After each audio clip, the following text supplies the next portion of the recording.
Então, bom dia de novo, né, irmãos?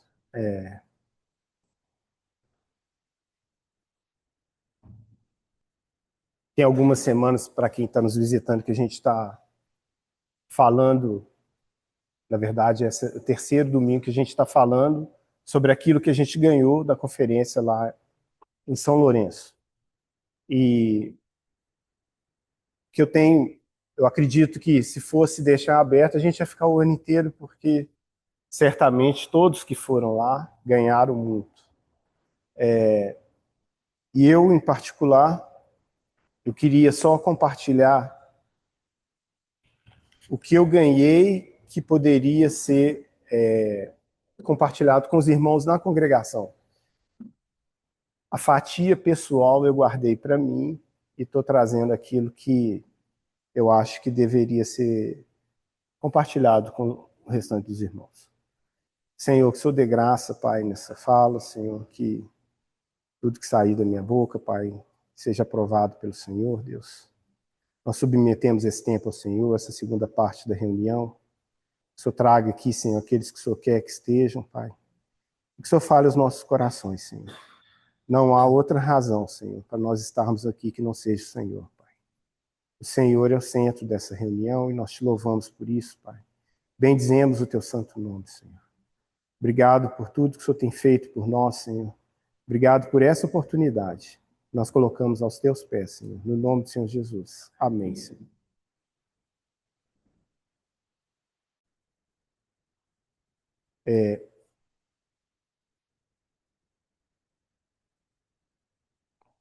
A primeira parte, então, do que eu queria falar está em Salmos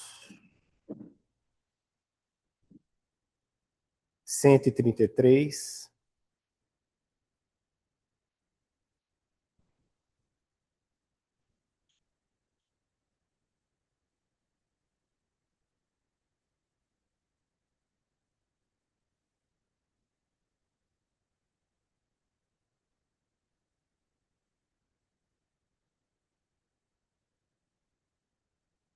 Primeiro versículo e a metade do último.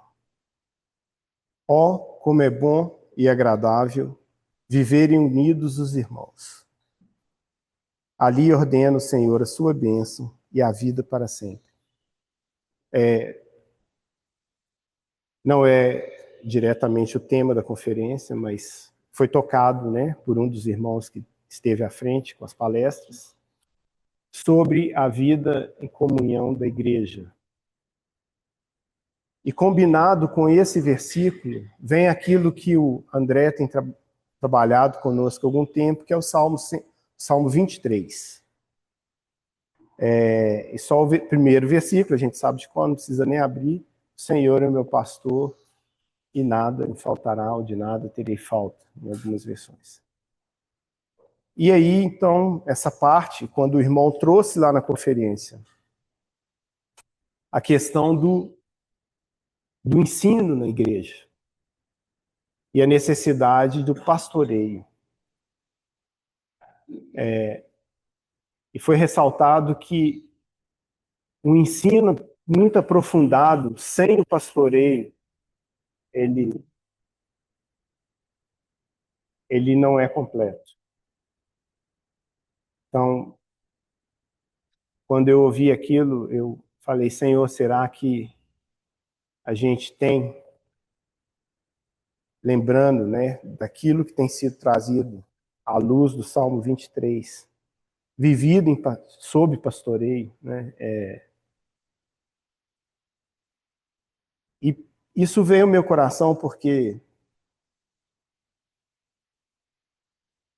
não é um título de forma nenhuma dada por homens, mas a vida prática da igreja.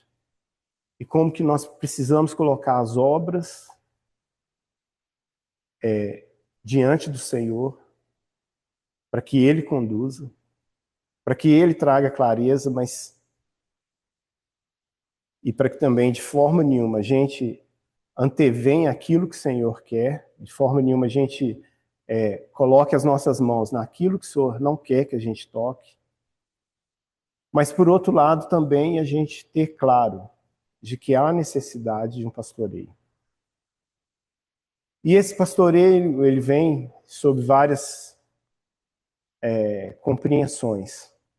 O cuidado e o zelo, o garantir que as ovelhas estejam juntos, caminhando na mesma direção, e que nenhuma fique para trás, disperse, separe. E isso, então, pesou meu coração, porque muitas vezes, né, a gente está sentado ao lado uns dos outros e eu não sei se a gente tem se lembrado como deveria dos irmãos. Eu estou falando em primeira pessoa para mim. E pensando na comunhão que é agradável ao Senhor, pensando que viver em comunhão é agradável ao Senhor, e que quando nós estamos vivendo em comunhão, o Senhor ordena a bênção dele, como dito no Salmo 133. Então, essa palavra veio ao meu coração e ela tomou força, assim. Volto a dizer, foi para mim, né? E aí, eu entendi que eu devo também compartilhar com a igreja. Colocar diante do Senhor se a gente tem vivido essa comunhão que tem agradado o Senhor. Porque o inimigo, ele certamente, perturbado com a satisfação que o Senhor tem de uma comunhão agradável, ele vai levantar situações que queira divergir do interesse do Senhor, que queira nos colocar em oposição e não vivendo em comunhão.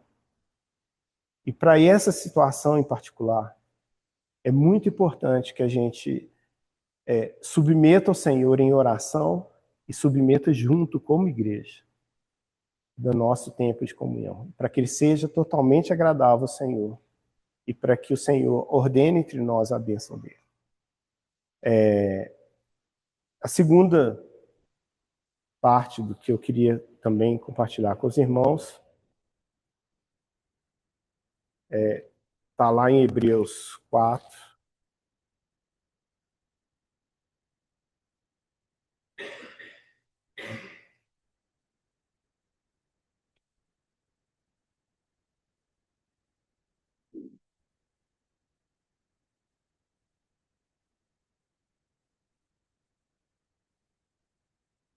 do 14 ao 16. Esse foi um dos versículos, né, que foi falado na conferência.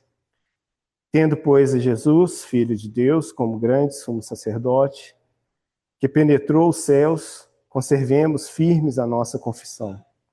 Porque não temos sumo sacerdote que não possa compadecer-se das nossas fraquezas. Antes, foi ele tentado em todas as coisas, a nossa semelhança, mas sem pecado. Acheguemo-nos, portanto, confiadamente junto ao trono da graça, a fim de recebermos misericórdia e acharmos graça para socorro em ocasião oportuna. E essa palavra, então, quando um dos irmãos também falou sobre a posição do Senhor Jesus como nosso fiador, que ele se colocou como nosso fiador junto ao Pai. E esses versículos, né, eles retratam profundamente isso. Por ele ser esse fiador, a gente pode, então, chegar com segurança ao trono da graça. E pensando, então, ainda na questão da comunhão, eu falei, Senhor, assim, qual o propósito que o Senhor tem para as nossas reuniões? Daquilo que compete a nós. Como que o Senhor quer nos encontrar? O Senhor que já fez tanto por nós. O Senhor que já fez, na verdade, tudo, né? Se colocando na condição de fiador. Se colocando na condição em que nós podemos nos achegar a esse trono de graça. Qual é o nosso papel? de forma que agrade ao Senhor. E coletivamente, qual deve ser o nosso caminhar e o nosso papel para que também ele seja agradável ao Senhor. Por essa razão, irmãos, eu pensei que a gente precisa submeter ao Senhor algumas situações, dentre elas, e eu vou tomar a liberdade de falar, são reuniões online. Entenda bem todos os irmãos, por favor. A reunião online ela é uma bênção e ela nasceu no momento em que nós não podíamos estar juntos. Mas a reunião de oração presencial, ela tem um impacto, no meu entendimento, diferente. Assim. Ali a gente está vendo, e junto como igreja, clamando ao Senhor. E eu, assim, com muita simplicidade, eu queria colocar para os irmãos, para que a gente orasse como igreja, para entender se o interesse do Senhor é que a gente ore de forma online, para que a gente submeta ao Senhor, se esse é o propósito dele. Eu relutei muito para estar aqui falando isso. E o Senhor não falou para eu não falar. Então, eu estou colocando diante dos irmãos e acho que a gente deveria orar e perguntar ao Senhor se a forma que a gente deve orar como igreja, a oração, né, que a gente faz coletivo, se ela deve ser no formato online ou se ela deveria ser presencial. E lembrando, por fim, que a gente tem atravessado, muitos têm atravessado muitas lutas. E a gente, às vezes, não sabe das lutas uns dos outros.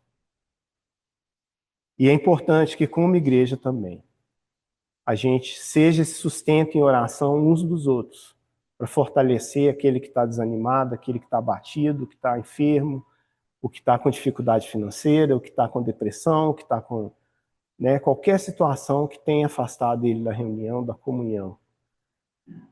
Lembrando, como dito lá no primeiro, ali o Senhor ordena a bênção. Então, é uma palavra só para nos encorajar a submeter ao Senhor. Eu não tenho a resposta, mas eu fiquei com essa inquietação quando eu ouvi a palavra e eu queria então compartilhar com os irmãos como igreja para saber se a gente deveria colocar isso em oração, qual a forma que a gente deve orar como igreja diante do Senhor. A última parte que eu gostaria de rapidamente falar também está lá em Gênesis de 13, de 1 a 3.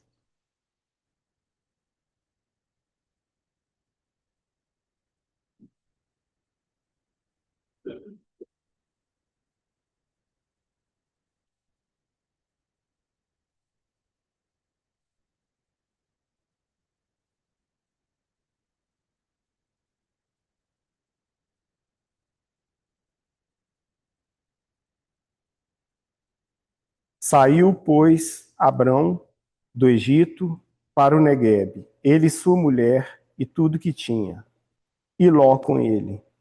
Era Abrão muito rico, possuía gado, prata e ouro.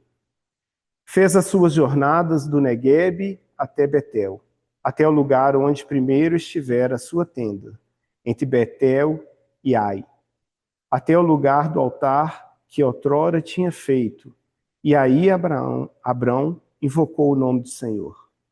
Ló, que ia com Abrão, também tinha rebanhos, gado e tendas, e a terra não podia sustentá-los, para que habitassem juntos, porque eram muitos os seus bens, de sorte que não podiam habitar um em companhia do outro. Houve contenda entre os pastores de gado de Abrão e os pastores de gado de Ló. Nesse tempo, os cananeus e os fariseus habitavam essa terra. Disse Abrão a Ló: não haja contenda entre mim e ti, entre os meus pastores e os teus pastores, porque somos parentes chegados. Acaso não está diante de ti toda a terra? Peço-te que te apartes de mim. Se fores para a esquerda, irei para a direita. Se fores para a direita, irei para a esquerda. Levantou Ló os olhos e viu toda a campina do Jordão, que era toda bem regada, antes de haver o Senhor destruído Sodoma e Gomorra. Como o jardim do Senhor, como a terra do Egito, como quem vai para Zoar. Então Ló escolheu para si toda a campina do Jordão e partiu para o Oriente. Separaram-se um do outro. Habitou Abrão na terra de Canaã e Ló nas cidades da campina, e ia armando as suas tendas até Sodoma. Ora, os homens de Sodoma eram maus e grandes pecadores contra o Senhor. Foi falado, né, uma parte dessa passagem, também por um dos irmãos, e eu queria, então, trazer aquilo que o Senhor colocou no meu coração. Esse trecho, né, de forma geral, ele é muito rico, e ele, primeiro, se a gente for atentar para o tipo de riqueza de Abrão, fala de gado, ouro e prata. E na minha interpretação, né, no meu entendimento, esse tipo de riqueza de Abrão, ele é um tipo de riqueza de algo duradouro, algo que tem caráter de permanência. A riqueza de Ló, descrita como rebanhos, gado e tenda, ela dá a ideia de uma fluidez, de uma riqueza passageira. E a riqueza de Ló, ela o caracterizava, ou caracteriza, né, como um negociante, um negociador. Um homem que sempre busca mais, uma medida que não completa. Mas, infelizmente, a medida que não completa é da riqueza.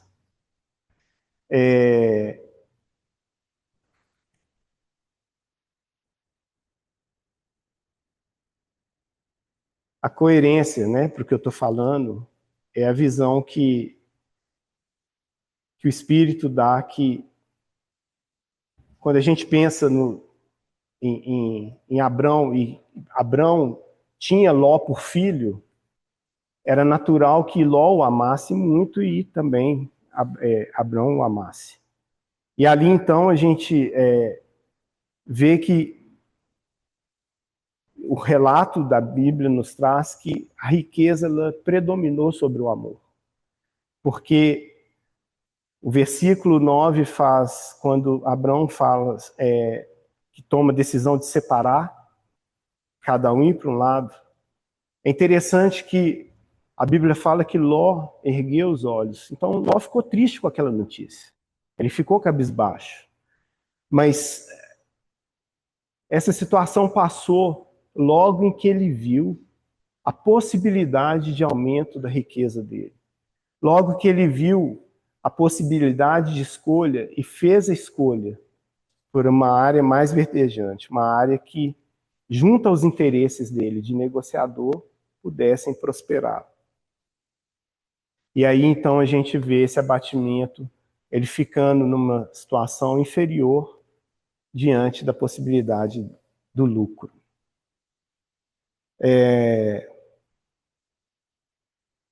E aí, isso, como igreja, né, o que isso fala para a gente? Eu acho que é importante.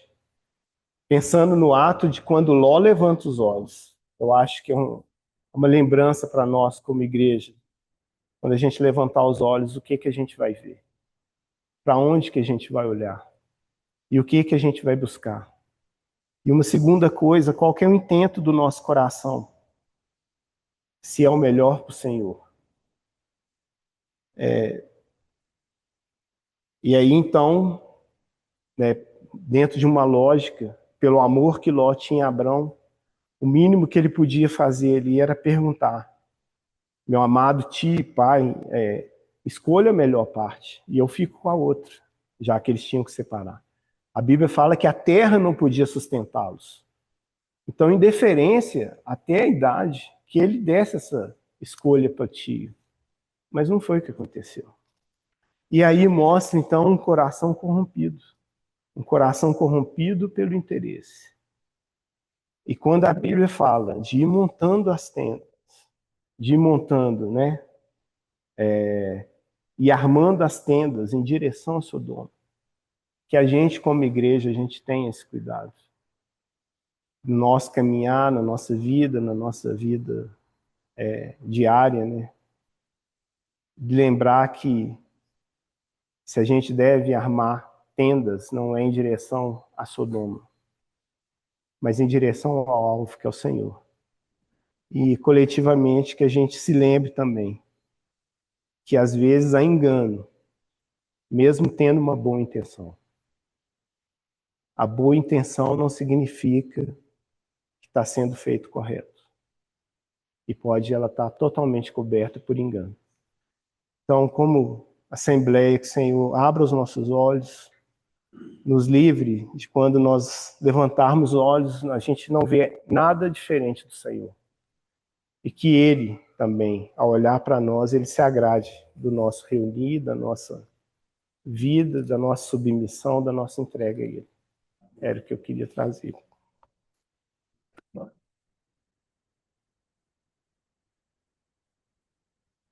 Bom dia, irmãos. Essa conferência realmente foi muito especial, que tratou um assunto fundamental, que é a questão da nossa vocação,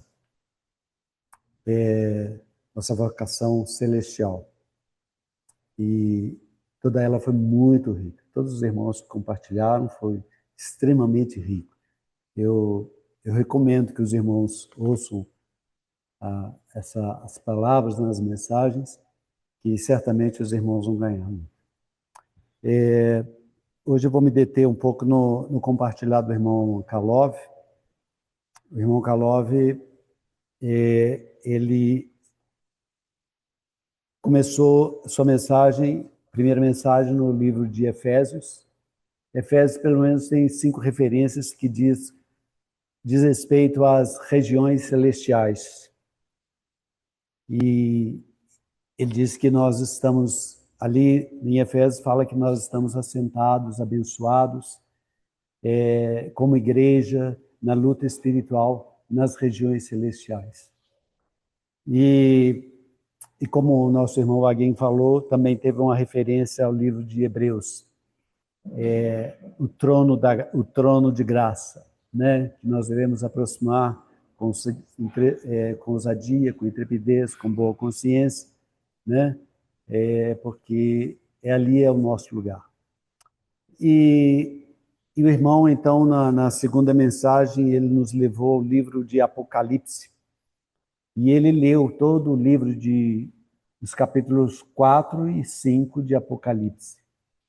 E foi bastante interessante, porque o irmão, ele, na sua fala, ele começou a falar que nós temos essa faculdade no nosso ser, faculdade de imaginação. E que nós usamos essa faculdade de uma maneira bastante natural no nosso dia a dia. Ele falou que hoje as pessoas do mundo, com a mídia, com o cinema, exploram muito essa questão da imaginação.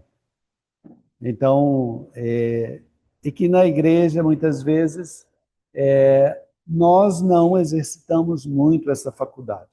Essa faculdade é uma faculdade da nossa alma. E eu entendo que Deus, eu entendo e tenho aprendido que Deus quer transformar todo o nosso ser. Nós somos regenerados no nosso espírito, mas Deus quer alcançar a nossa alma. Alcançar a nossa alma também é alcançar a nossa imaginação, os nossos pensamentos e a nossa imaginação. A Bíblia fala muito na questão de pensamentos e imaginação. E nós vivemos basicamente nos nossos pensamentos e nas nossas imaginações. Nós não conseguimos parar de pensar, nem conseguimos de parar de imaginar. Imaginação são aquelas imagens que nós absorvemos, né, pela nossa vista, pelos nossos sentidos. São as nossas sensações. e aquilo, de certa forma, entra para dentro de nós e quando, por exemplo, é um fato negativo, alguém nos ofendeu ou uma ocorrência qualquer, aquilo fica na nossa mente assim, ó, né? E dependendo do grau de estresse, aquilo gera um turbilhão na nossa mente, né? Aquela imaginação, aquela imagem, a lembrança daquelas coisas. É como se fosse uma imagem mesmo, um filme mesmo que está lá na nossa mente. Então, nós vivemos, é o nosso lugar de habitação natural. Não deveria ser. Nós deveríamos migrar para o nosso espírito. Mas nós temos a nossa alma, quem nos deu a nossa alma foi o próprio Deus, ele nos fez assim. Nós temos memória, nós temos imaginação, nós temos a nossa mente. E essas coisas foram boas quando Deus as fez, foram boas. Elas foram corrompidas na queda. E o mundo hoje corrompe-las mais ainda. Mas o irmão, ele trabalhou muito essa questão da imaginação, nos capítulos 4 e 5. Ele trabalhou muito forte a questão da imaginação, muito forte. Eu até, depois da reunião, eu cheguei para o irmão e conversei com ele, com o Carlova. Irmão, eu percebi isso. Ele falou, isso mesmo. A irmã que estava do meu lado falou assim, o irmão está falando muito devagar e está lendo e falando muito devagar. Aí eu falei com a irmã, a minha percepção é que ele está pintando um quadro na nossa mente, ele está pintando um filme, fazendo um filme na nossa mente, um quadro, pintando uma imagem na nossa mente, como se fosse um filme. Ele está fazendo isso. E ele, exatamente, ele falou que nós devemos exercitar a nossa mente nas coisas de Deus, exercitar a nossa imaginação nas coisas de Deus. E ele falando que nós que habitamos nas regiões celestiais, ele nos levou ao livro de Gênesis, que fala, nos levou ao livro de Apocalipse, capítulo 4, capítulo 5, que desenha um quadro, que mostra-nos um quadro glorioso, majestoso, cheio de glória, cheio de luz. É os capítulos 4 e capítulo 5 de Apocalipse. E eu, como eu disse para os irmãos, nós precisamos ter a nossa alma transformada. E nós precisamos trabalhar na nossa imaginação. Se a nossa imaginação está nas coisas deste mundo, nas nossas interfaces com as pessoas deste mundo, não é bom. Ou seja, a gente tem que migrar a nossa imaginação ou levar a nossa imaginação para as coisas de Deus. Se a nossa vocação é a vocação que diz respeito a habitar nas regiões celestiais, nós temos que buscar as coisas que são do alto, as coisas que são de cima. E aqui no capítulo 4, no capítulo 5 de Apocalipse, nos mostra um quadro maravilhoso. E o irmão nos fala que ali não é só questão de figuras, de alegorias, de querer interpretar o que está escrito no capítulo 4, no capítulo 5, de uma maneira alegórica, de uma maneira figurativa. Mas ali tem coisas que são realidades. E ali no capítulo 4, diz assim, vamos abrir nossas Bíblias. Eu não vou ler o capítulo 4 e o capítulo 5, mas eu vou tentar fazer um exercício aqui, porque eu tenho meditado nessas coisas. Eu vou tentar fazer um exercício de que eu assisti esse filme, né? Então eu vou tentar contar o filme do capítulo 4 e capítulo 5 para os irmãos. Tá? Mas aí os irmãos vão acompanhando. Porque se nós trabalharmos a nossa imaginação, irmãos, nós também vamos ser afetados por essas imaginações. Porque qualquer coisa que nos acontece no mundo, no nosso relacionamento, coisas que nós guardamos na nossa memória e ficamos imaginando e ficamos ali, essas coisas afetam o nosso coração. Afetam de uma maneira positiva ou de uma maneira negativa. Trazem afetos para nós. Isso são as nossas paixões, coisas que a gente gosta, coisas que a gente não gosta. Então aí está a fonte das paixões. Quando nós meditamos nas coisas de Deus, nós também criamos imagens, criamos um filme, fazemos memória daquelas coisas. E as coisas da Bíblia, as coisas de Deus também geram afetos em nós. Nós somos afetados por aquelas coisas. E normalmente as coisas de Deus geram afetos positivos, geram amor, geram eu gostei, geram paz, geram alegria, geram força, geram encorajamento. São afetos, nós somos afetados pelo que nós meditamos, pelo que nós imaginamos dentro da palavra de Deus. E João, o apóstolo João, ele foi levado. Ele ouviu, ele olhou para cima, tinha uma porta aberta, e ele foi achado em espírito.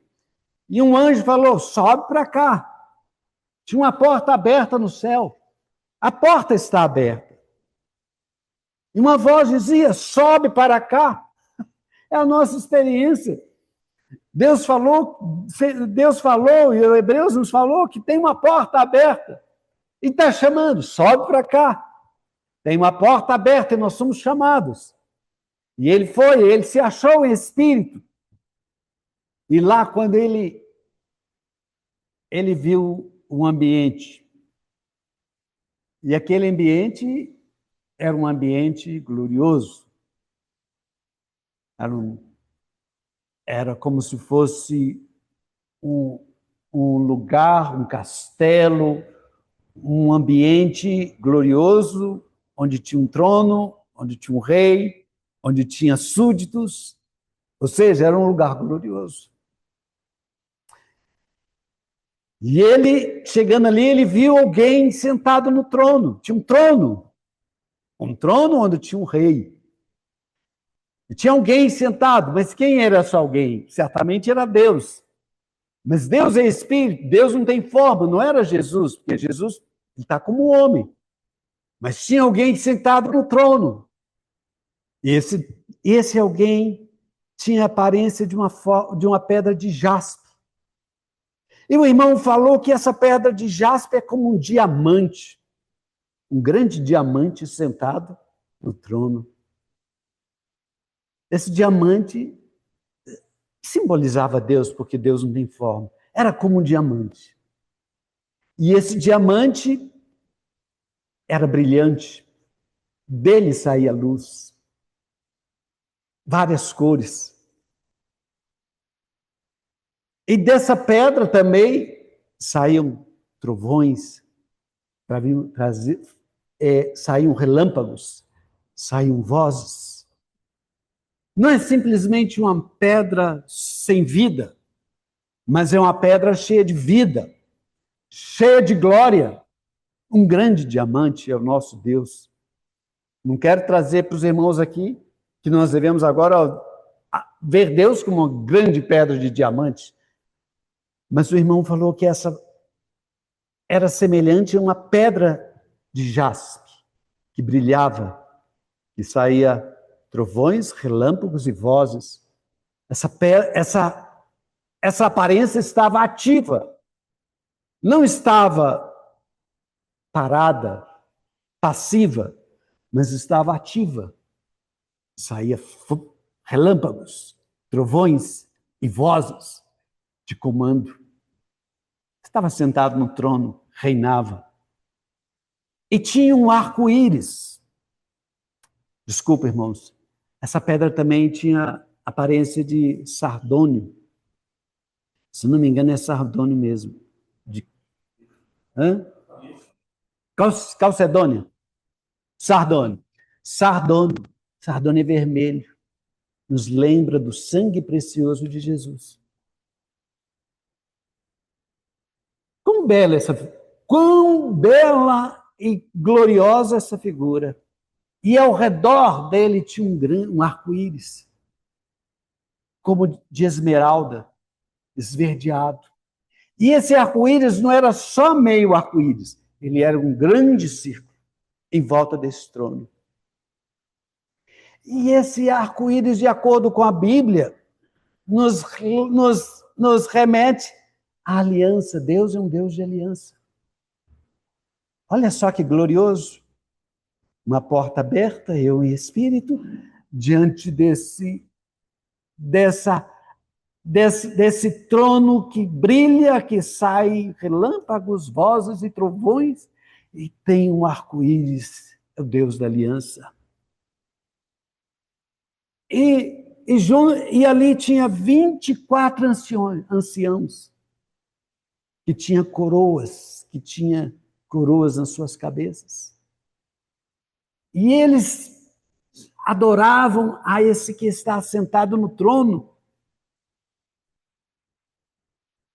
E além desses 24 anciãos, tinha 4 seres viventes. Um com aparência de homem, outro com aparência de águia, outro com aparência de um boi, outro com aparência de um leão.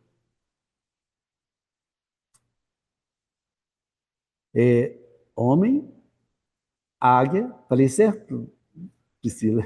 Obrigado. Simboliza aqueles, faz uma referência a toda a criação de Deus.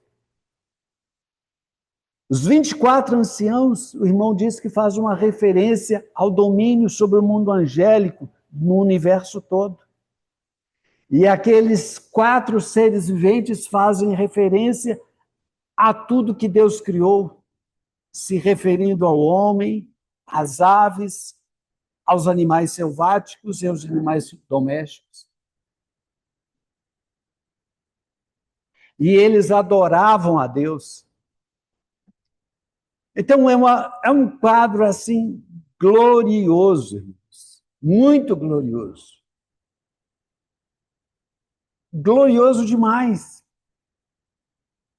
E nós temos que entrar nisso, irmãos. Em vez de apreciarmos, muitas vezes, filmes. Tem um filme mais bonito do que esse, irmãos? Essas são as regiões celestiais pelas quais nós somos chamados a ocupar a nossa mente. Pensar nessas coisas. Gaste tempo com essas coisas. Medite nessas coisas. Isso é glorioso.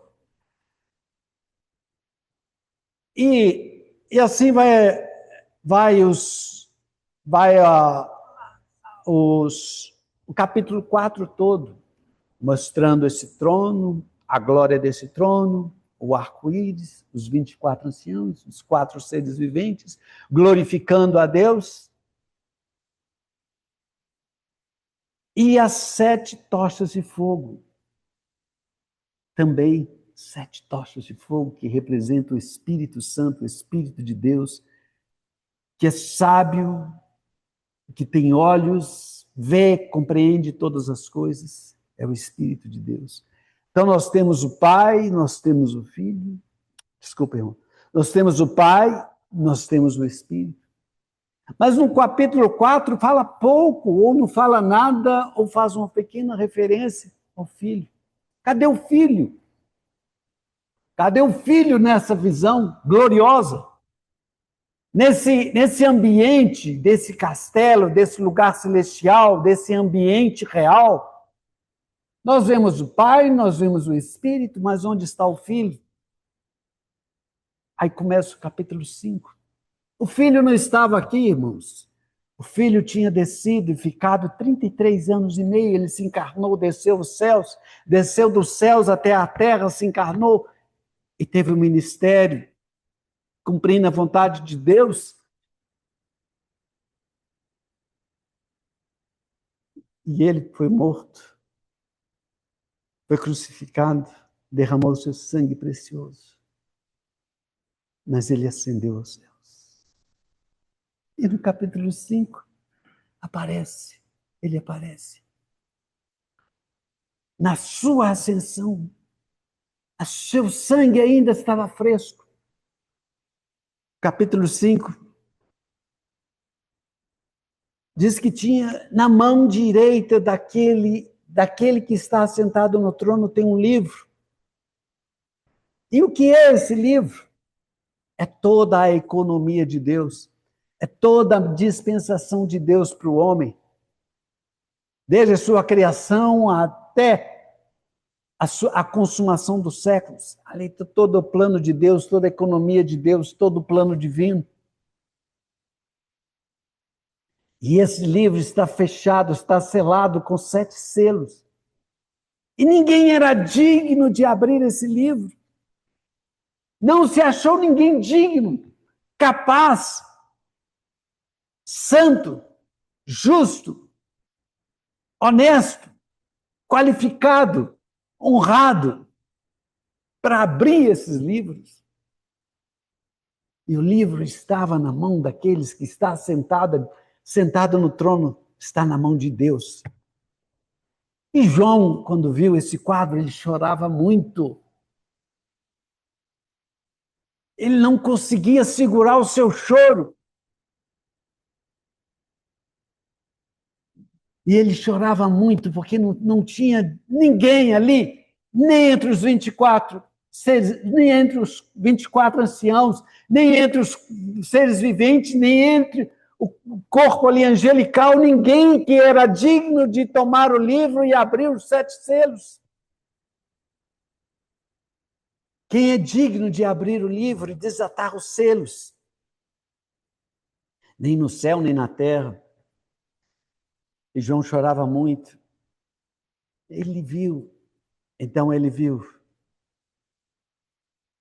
no meio do trono. E ele ouviu, antes disso, um dos anciãos disse para ele: não chores, João, não chores. Eis que o leão da tribo de Judá, a raiz de Davi, venceu para abrir o livro e os seus 7 selos. O leão da tribo de Judá. Não chores. Então João viu no meio do trono e dos 4 seres viventes. Irmãos, então o capítulo 4 nos mostra esse ambiente glorioso do Pai e do Espírito. E no capítulo 5 nós vemos alguém ascenso, como homem,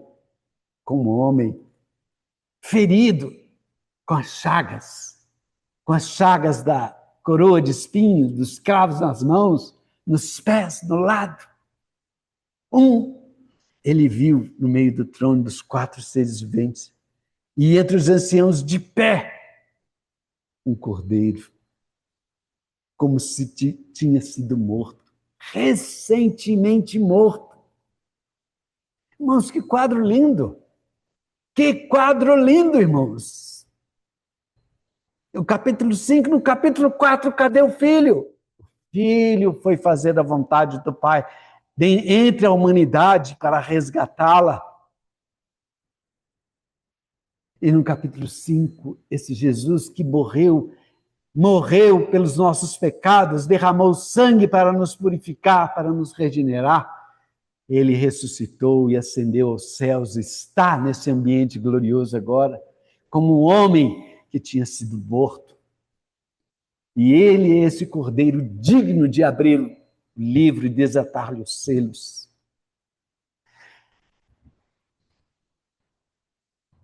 Irmãos, é muito glorioso esse quadro. E ali, os 24 anciãos, os 4 seres viventes e João puderam adorar. E entoavam um novo cântico. E quando tomou o livro, os 4 seres viventes e os 24 anciãos prostraram-se diante do Cordeiro, tendo cada um deles uma harpa e taças de ouro cheias de incenso, que são as orações dos santos. E esses 24 anciãos entoavam um novo cântico, dizendo: digno és de tomar o livro e abrir os selos, porque foste morto, e com teu sangue compraste para Deus os que procedem de toda tribo, língua, povo e nação. E para o nosso Deus os constituíste reino e sacerdotes. Vi e ouvi uma voz de muitos anjos ao redor do trono, dos seres viventes e dos anciãos, cujo número era de milhões e de milhões, de milhares e milhares, proclamando com grande voz: digno é o Cordeiro que foi morto, de receber o poder, a riqueza, a sabedoria, a força e a honra e a glória e o louvor. Então ouvi que toda criatura que há no céu e sobre a terra e debaixo da terra e sobre o mar e tudo que há neles estava dizendo: aquele que está sentado no trono e ao Cordeiro seja o louvor e a honra e a glória e o domínio pelos séculos dos séculos. E os 4 seres viventes respondiam: amém. E os anciãos prostraram e adoraram. Irmãos, que esse filme maravilhoso que está aqui no capítulo 4, capítulo 5, seja a nossa meditação. Amém?